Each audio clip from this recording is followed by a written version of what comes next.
to the conversation. You network, yes.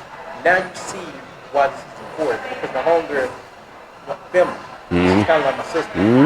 She said ever since we did we went to the meetup, the host the meeting she had, I've been thinking about like what I want to do or how can I start or like I've been thinking about it. Sparked it. Yeah, you sparked it. You sparked it, man. This what it sparked. I can't stop thinking about it.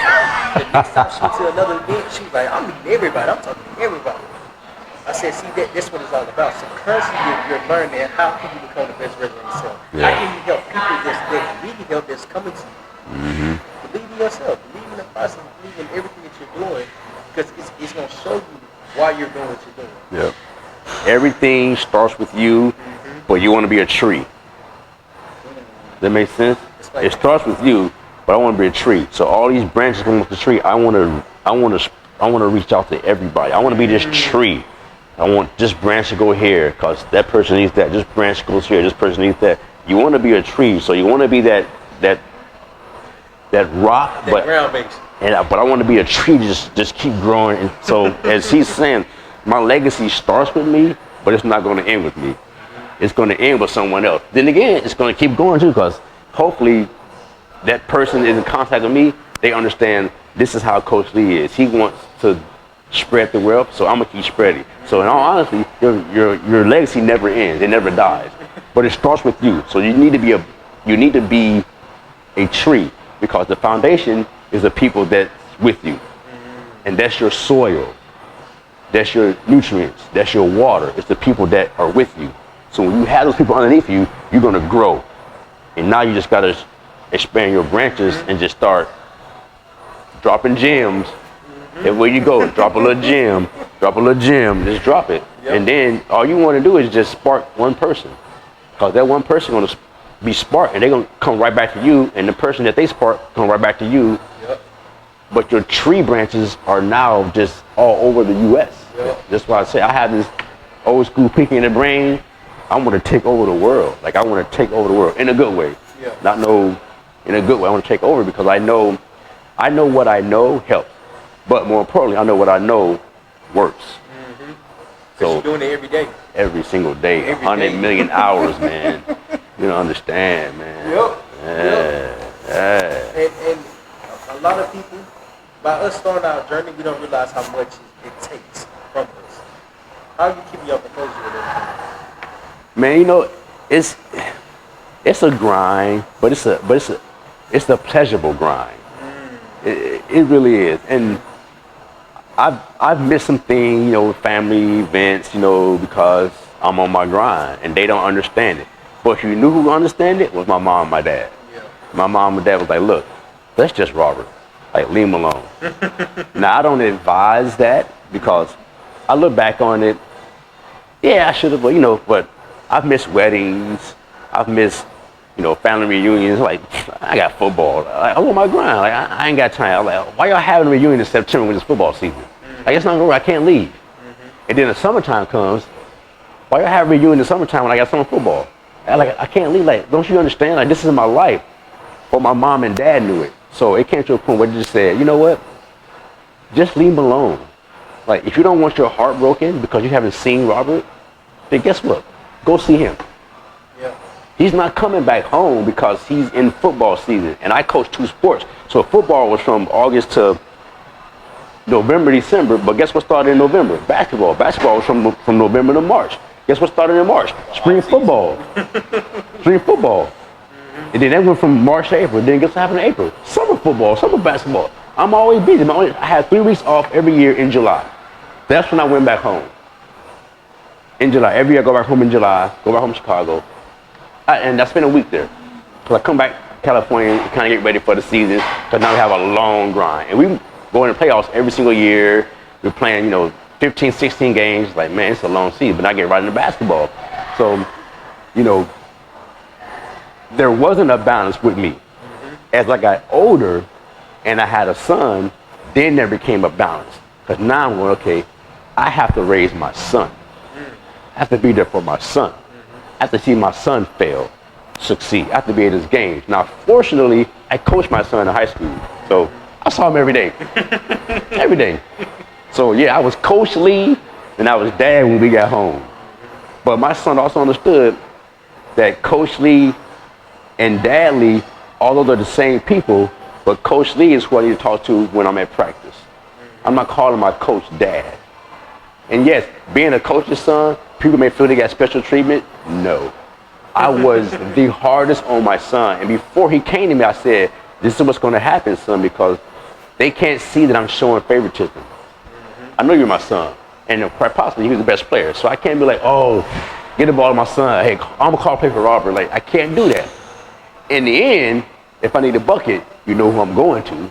I'm calling your number. But while we're playing the game, get everybody involved. I want them parents to see that you and I are on the same page as far as this is basketball player league, not my son league.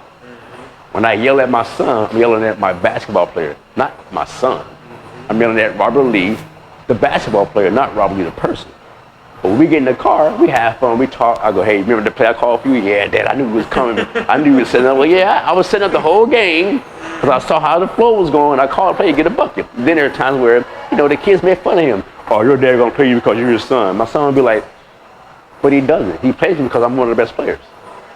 Then the kids be like, well, yeah, you are. Yeah, I'm his son, but I'm like one of the best players. I'm in the top 5. Like, I'm a starter because I'm the best player. I play better than you. I shoot better than you. I play defense better than you. Why wouldn't you play me? As a coach, why wouldn't I play that kid? Regardless of my son, like, you can do what I ask you to do and do it efficiently and better than someone else. I'm going to play you. I'm trying to win. But then I realized I'm not playing no more. They got to win this ball game. So I'm going to put the best 5 out there. I'm going to put my best secondary out there. And let's go to work. Call the play, coach. Let's get it. Let's go, DC. Get it down any quicker. Cool. Hey, and I'm setting it up and go. But in basketball, when I had my son, it was rough for him. But now people look back and go, man, your dad was cool, man. He was so hard on us, man. He was so hard, but he was so cool. And then the parents go, oh my God, that was the best year of my son back in basketball. Of course, because we freaking won. We won because I put the work in, gave them the keys to the freaking Ferrari. They put the key in and it was gone. I just sat back and coached after a while. I'm like, man, we about to get this dub tonight, huh? Get this win. So, it was weird. So that balance is what I learned more of as I got older. As I got older, I understand I had to have a balance. So I had to give up something. So I gave up coaching for a little bit to have the balance with my son. So when it happened, now I'm like, you know what? Now I'm gonna go back to coaching. Because the balance is fine now. And now that my son is older, he don't need me as much. Now our conversations are different. When he was like, 6, 7, 8, 9, we had one set of conversations. He gets in high school, different set of conversations. Now he's in his 20s, another conversation. The same conversation, just different. Now it's man stuff. Now it's, hey, Robert, you gotta do it this way now. It's man stuff. Now if you get caught doing something, now you're going to jail per se, If you're in high school, you get caught doing something, they're gonna call me, I'm gonna be mad, we're gonna go home, I'm gonna spank you, and it's gonna be over with. But now you're an adult, if you do something wrong, now you're going to jail now. Is it worth the risk? So again, it's that discipline. And to be honest with you, my son is spitting image of me. He does things right. He understands like it's more to life and it's more of his life being affected if he does something wrong. It's gonna affect him, his mom, me, his grandma, his aunts, his uncles, his cousin. He understands like, I don't want to have it on my shoulders. So he does the right thing. I'm not saying I raised him right, but I know that I raised him with the foundation understanding you can't do bad. But I understood also there is a balance. So I have to let him fail. I have to let him fail on his own and have him figure it out. And if he comes back and asks me, Dad, why did this happen? Different conversation. This is a different conversation now. So his mind is open. So that's how I deal with it. It's like, it's more over time that I understood like, man, there's gotta be a balance because I've missed some stuff that I really don't care about, but I did miss some things that I wish I was there for. But football kind of just, coach, man, is 12 months out of a year basically. Yep, to be honest. Working, breaking down film and, helping this kid and training this kid and getting on the field, working on footwork. It's all year round. But once I kind of got out of it for a little, I was like, you know what? This is not bad. but I also know that my gift is coaching. So I got to go back into coaching and go like, you know what? I need to continue my gift because more kids need me. More kids need to see that I'm a real cool dude. But I also understand I know the sport. I'm going to break it down for you so you can understand it so you can get better and give you a shot at going to college. I mean, what son doesn't want to try to play college ball or daughter? What parent don't want to see their kid have an opportunity to play college ball? And if I can help you, I help you. I know people. They say, hey, man, he may not get a scholarship, but you know what? I know a guy on the coaching staff. He can go on as a walk-on.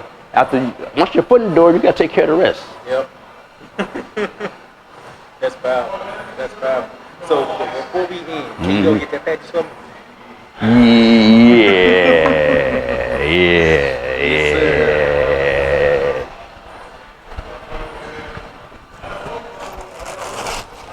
Mine? Yeah. Yes, sir. So this is my token of appreciation for you doing the podcast with me. And yes, sir. No plastic stronger than me. I'll read that later. Oh, snap. Well, we in there like somewhere.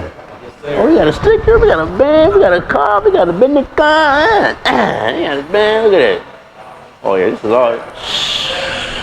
Rock that right there. Look at that with the shirt. This is how we do it. Oh, good luck. Good luck. Yeah. So before we end, do you have any closing remarks? Any last closing remarks? Don't be afraid to make mistakes. Don't be afraid to piss people off. And don't be afraid to believe in yourself. Everything starts and ends with you. But it doesn't mean that it's going to be hard. Because it will be hard. It doesn't mean it's going to be easy. Because it will be easier sometimes. But do not ever stop believing in what you do, what you want to do, and how you want to accomplish it. And get people around you and surround yourself with people that have that same energy, that same vibe, that same drive, because that's going to help you. Because you're going to have days where you don't want to do it. But your boy going to call you and be like, hey, man, what you do today? Man, no, get up and go. We got work to do. And you're going to be like, I needed that. Yep. You need people. Be surrounded with success. You know, that old saying, like, I remember my dad was saying, show me your friends and I'll show you who you're going to be in 20 years. Whatever, Dad. And then you start looking, and I look back and I see some people like, he was like that back in 3rd grade. He's still the same way, yeah. Because he's around the same people. Yep. People that didn't make him grow. People that make him challenge himself. You need people that's going to challenge you, what you believe in, your thoughts, your plans, your goals. You can have those people around you. You have success, but you will have your foundation and the resource. So don't ever stop believing in what you want to do, because the craziest people are the ones that are successful. Those are the ones you look back, he's a millionaire now. Remember when? And now I look at him now. Yep. If you would have been like that when he was doing that, y'all may be on the same path, but he was on this train track, he was on that train track, he went that way, you went that way. Surround yourself with successful people. And success is not necessarily money. Don't get it twisted. Yes, money comes with success, but success is not necessarily money. Success is how you raise your family, how you raise your kids. How are you in the gym, out the gym? How are you in your home, out the home? How are you in your business, out the business? That's success. Are you the same person that wakes up and the same person that goes to bed? Consistency. We all want to be consistent, so be consistent and diligent in your work. Be consistent and diligent in your work. Be consistent and diligent in your work, and you will be rewarded. Man, that was powerful, man. I really appreciate you again, Coach Lee, man. Nothing but positive vibes. Man, it's a pleasure doing this, Yes, man. sir. Pleasure doing this. Pleasure doing Well, this. everybody in the team, we really appreciate y'all for watching. Hopefully y'all got a lot of value from this, like I did. If you Then just send it to somebody so they can get some value. Yeah. Hit me. You can hit me on the gram, Yep. Coach. So it's Coach _Lee _34 from Chicago, Walter Payton. So believe that. Best football player, offense, best defensive player, Lawrence Taylor. Yep. Believe that. Believe that. So Coach _Lee LEE _34. That's me. Man, y'all heard it. Make sure y'all give him a follow, man. We thank y'all. We love y'all. And never stop showing for greatness and or believing in yourself. Thank y'all. And we out. God bless you guys, man.